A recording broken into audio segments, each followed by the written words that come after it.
Silahkan masuk. Assalamualaikum. Waalaikumsalam. Bagaimana kabarnya hari ini? Alhamdulillah baik, Bu.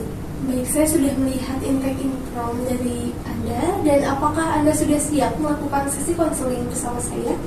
Insya Allah siap. Baik, Alhamdulillah. Saya sebelumnya mengucapkan terima kasih kepada Anda yang sudah bersedia untuk melakukan sesi konseling bersama saya. Dan di sini sudah terdapat 3 kursi, di mana kamu bisa memilih salah satu kursi yang bisa membuat kamu nyaman. Sebelah sini. Silahkan menduduki kursi tersebut. Dan di sini masih tersedia 2 kursi. Jika diperbolehkan, saya duduk di kursi yang mana? Sebelah sini. Baik, saya izin untuk duduk ya. Apakah posisi duduknya sudah nyaman?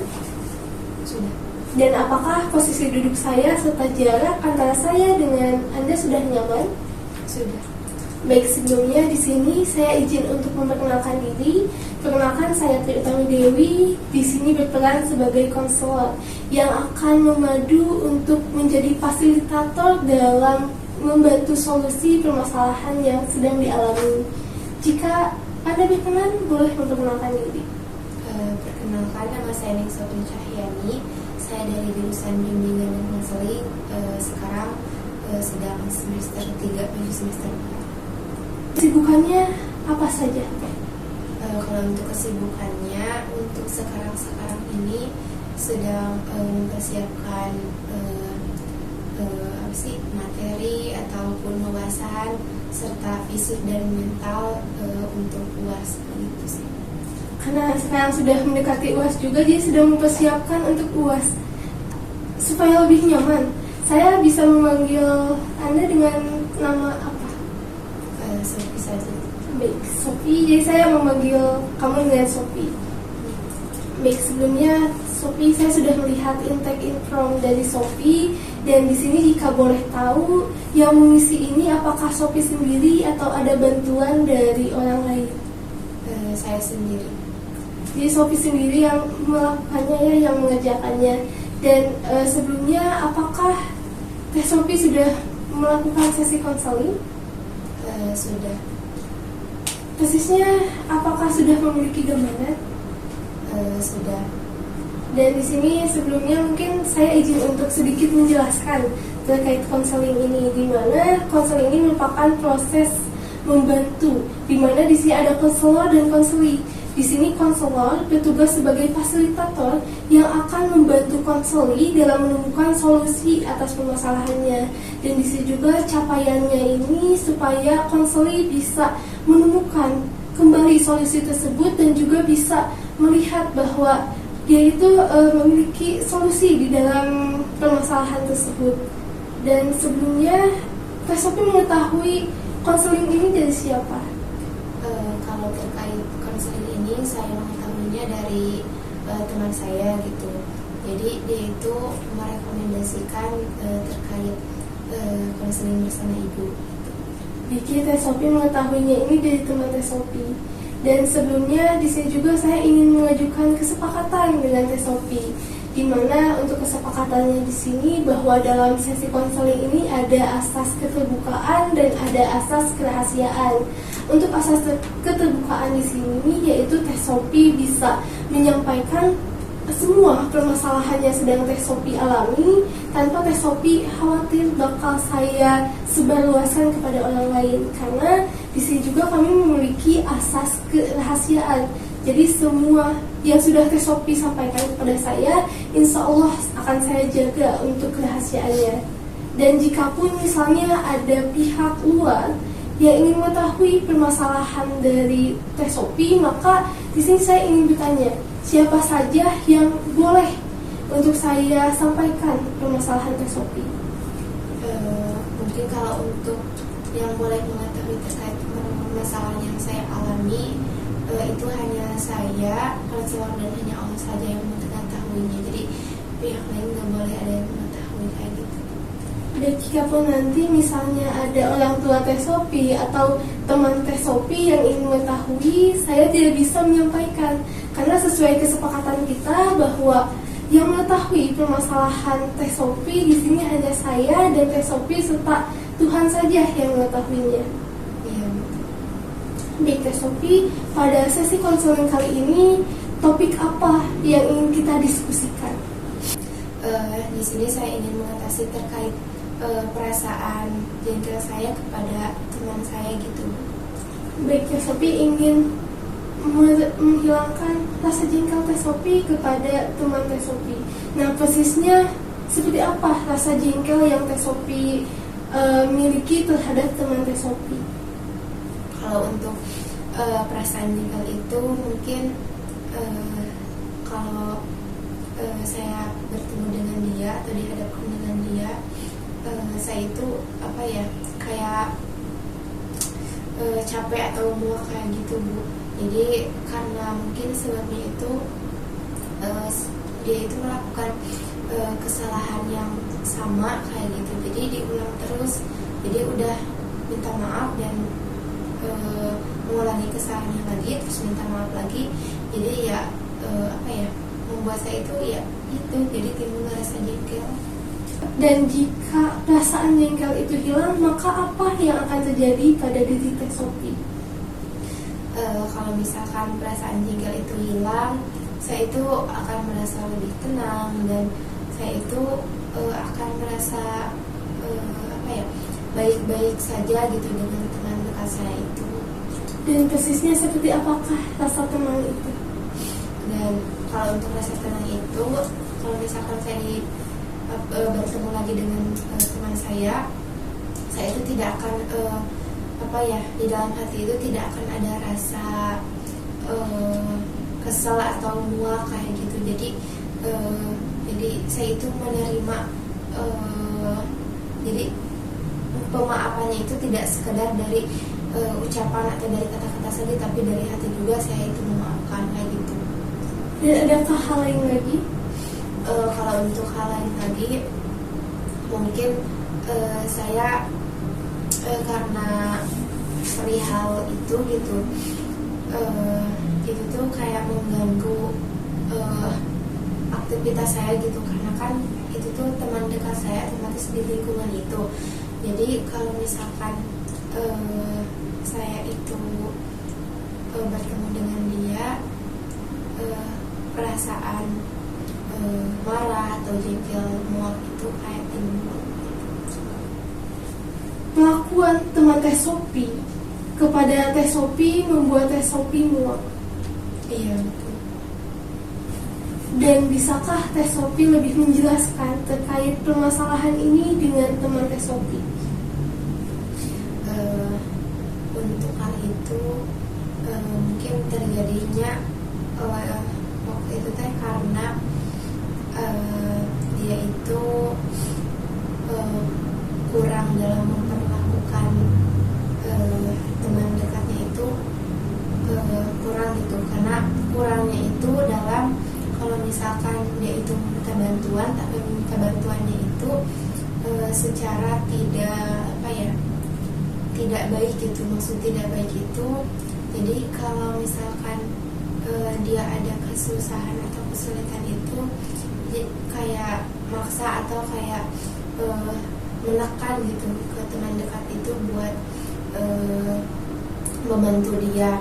Sedangkan kalau misalkan dia itu caranya dengan baik-baik atau caranya ya bagus gitu, cara dalam memanusiakan manusianya, mungkin ya saya juga akan, iya saya boleh gitu, saya akan bantu dia gitu. Tapi karena dia itu melakukan hal yang sama, meskipun saya sudah mengasih tahu dia dan sudah apa ya, sudah mengingatkan juga, tapi dia itu tetap saja gitu perlakuannya seperti itu. Teman kamu tidak memperlakukan dengan baik, dan ini berpengaruh dengan hubungan saat ini. Iya Bu, makanya itu saya itu menimbulkan apa ya, rasa jengkel dan muak itu, karena dengan perihal itu juga saya tuh jadi kayak hilang respect kayak gitu Bu. Kamu merasa marah karena perlakuan teman kamu terhadap diri kamu, dan di sisi lain kamu merasa kecewa karena dia memperlakukan kamu dengan tidak baik. Iya, betul sekali Bu. Karena itu saya juga benar kecewa gitu karena perlakuan dia itu memang ya kurang baik gitu, meskipun saya sudah mengingatkannya.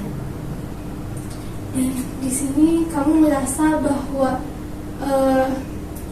kekecewaan ini timbul karena dia tidak memperlakukan kamu selayaknya teman. Iya, betul Bu.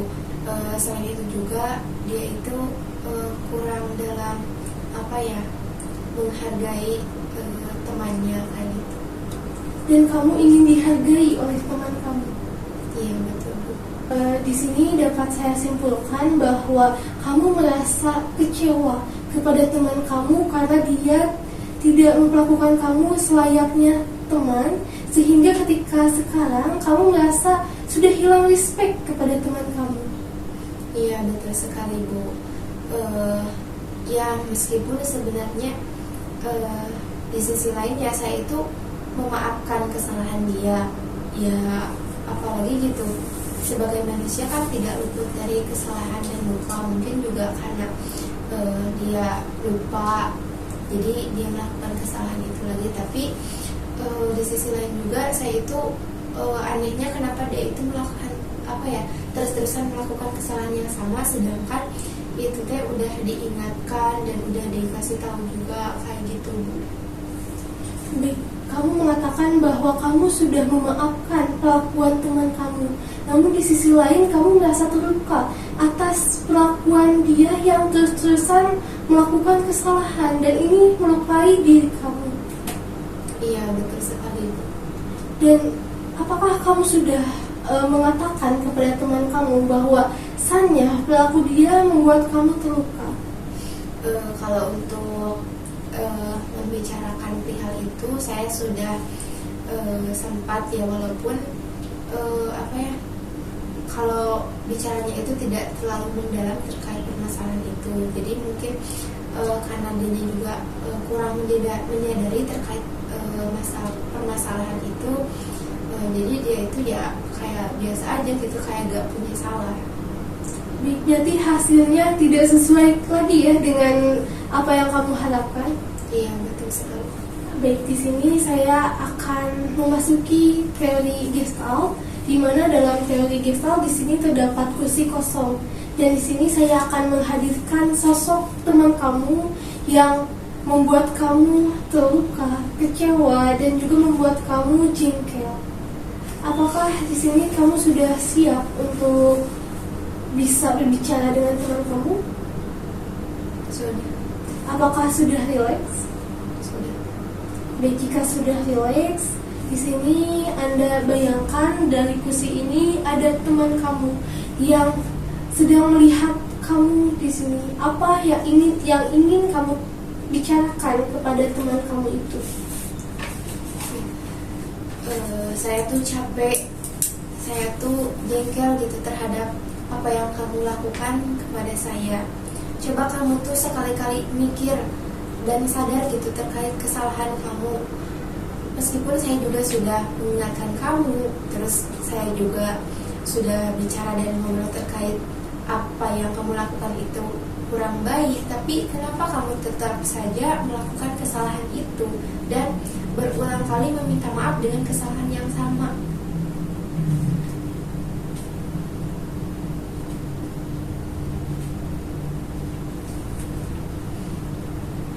Baik.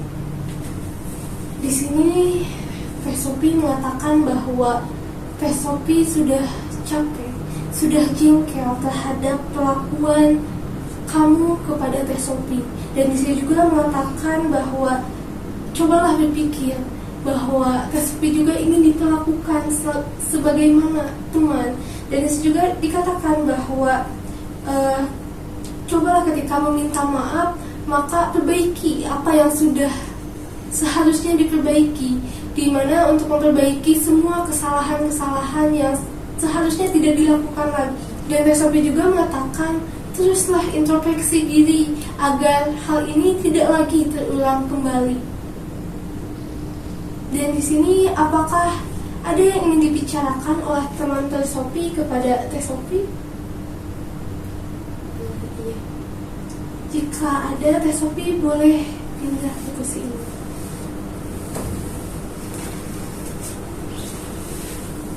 Apakah sudah bisa berbicara pada Sophie? Sudah.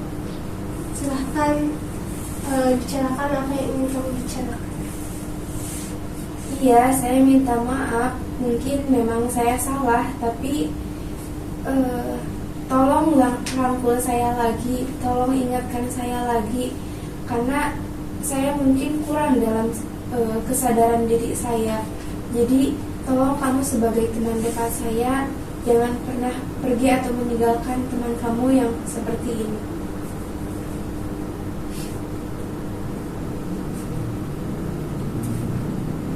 Baik, di sini teman Teh Sophie mengatakan bahwa dia meminta maaf kepada Teh Sophie karena sudah salah kepada Teh Sophie.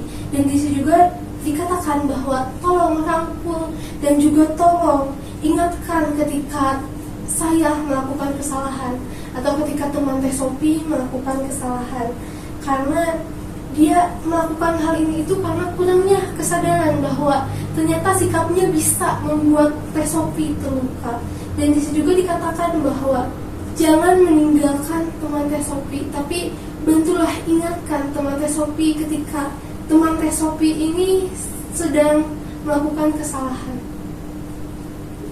Lalu apakah ada yang ingin dibicarakan oleh Teh Sophie terkait teman Teh Sophie yang mengatakan seperti itu? Ada? Silahkan duduk ke sini. Dan apakah sudah siap untuk mengatakan kembali kepada teman Teh Sophie? Sudah. Silahkan. Iya, saya akan memaafkan kamu asalkan kamu ada keinginan untuk berubah dan tidak mengulangi kesalahan yang sama. Karena saya juga sadar bahwa manusia itu tidak luput dari kesalahan, maka dari itu kita sebagai teman dan sahabat dekat, kita perbaiki apa yang salah dan kita sama-sama untuk memperbaiki diri.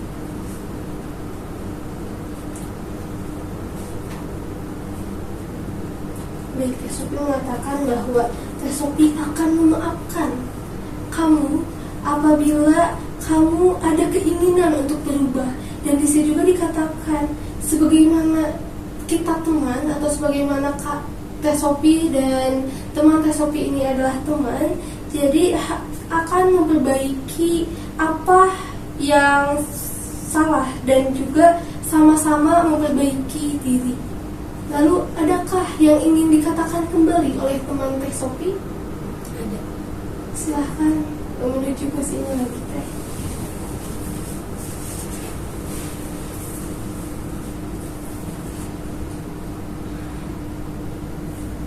Iya, terima kasih karena kamu telah memaafkan saya dan saya akan mencoba dan terus berusaha untuk tidak mengulangi kesalahan yang sama. Dan terima kasih karena kamu selalu mengingatkan saya terkait apa yang dilakukan oleh saya itu salah dan kurang baik. Baik, teman Teh Sophie mengatakan terima kasih kepada Teh Sophie yang selalu memaafkan, yang telah memaafkan atas kesalahannya. Dan dikatakan juga bahwa dia tidak akan lagi mengulangi kesalahan yang sama. Dan juga di sini terima kasih sudah memberikan kesempatan kembali untuk bisa memperbaiki hubungannya.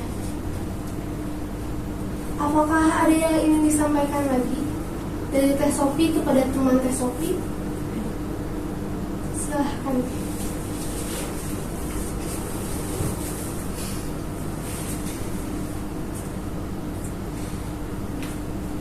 Iya, saya juga sadar mungkin saya juga kurang dalam merangkul kamu lagi. Jadi untuk itu saya akan memaafkan kamu lagi dan kita akan terus saling mengingatkan dan jangan sampai kesalahan yang sama terulang lagi. Saya akan memaafkan kamu dengan ikhlas, dan saya akan menerima kesalahan yang mungkin tanpa disadari bahwa kamu melakukan itu salah.